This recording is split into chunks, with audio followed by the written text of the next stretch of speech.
la mission du collectif était de venir voir l'archevêché de Dakar, présidé par Monseigneur, qui nous a, Benjamin, qui nous a bien accueillis et qui nous a écoutés. Certains ont perdu la vie, certains ont disparu. Et à cause de ces événements, des milliers de jeunes se sont exilés, ont bravé les océans et ont péri dans les eaux. Il est normal que ces victimes, et je peux en citer aussi les milliers de détenus qu'on a arbitrairement enfermés, sans jugement, et un bon jour, on les libère.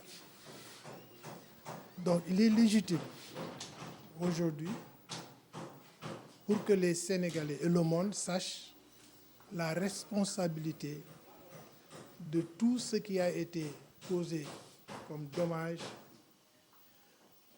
aux victimes. Donc ce collectif représente un cadre pour exprimer les doléances, exprimer aussi la demande ardente de toutes les familles de ces victimes que justice soit rendue. Il n'y aura jamais au Sénégal de paix tant qu'il n'y aura pas une justice. La justice ne veut pas dire qu'il faut peut-être condamner des gens. Ça, c'est le ressort des judiciaires. Mais la justice, quand même, nous permettra de cibler et d'identifier les coupables qui ont été responsables de tous ces morts, les mutilés, les gens qui ont perdu leur vie, les gens qui ont perdu leurs affaires, les emplois, les disparus. Cette justice nous permettra d'identifier ces responsables. Et maintenant, il appartient aux victimes, aux parents des victimes, aux familles des victimes, de pardonner ou de mettre les coupables sur la main de la justice. Vous savez, ici au Sénégal, quand même, on a eu la chance que nos chefs religieux sont tous des porteurs de voix. Ils président des communautés qui contiennent des millions de Sénégalais et qui les écoutent. Ce sont des guides, ce sont nos guides, ce sont nos parents, nos pères, nos grands-pères, etc.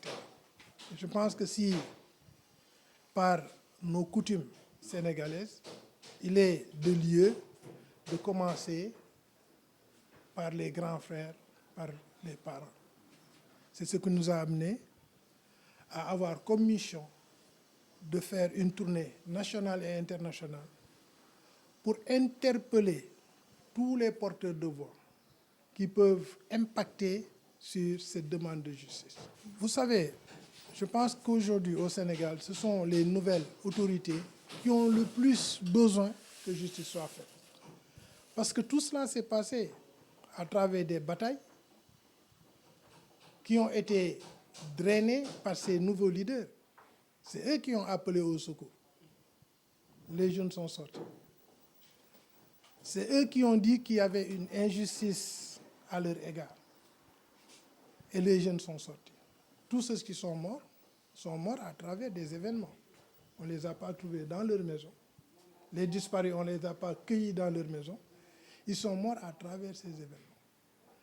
Donc, arrivés au pouvoir, je pense que c'est eux, et on les interpelle, c'est eux qui devraient être les premiers à demander justice pour eux. Parce que c'est grâce à leur appel que ces enfants sont tombés. Je pense que nous leur demandons quand même de s'impliquer dans cette bataille.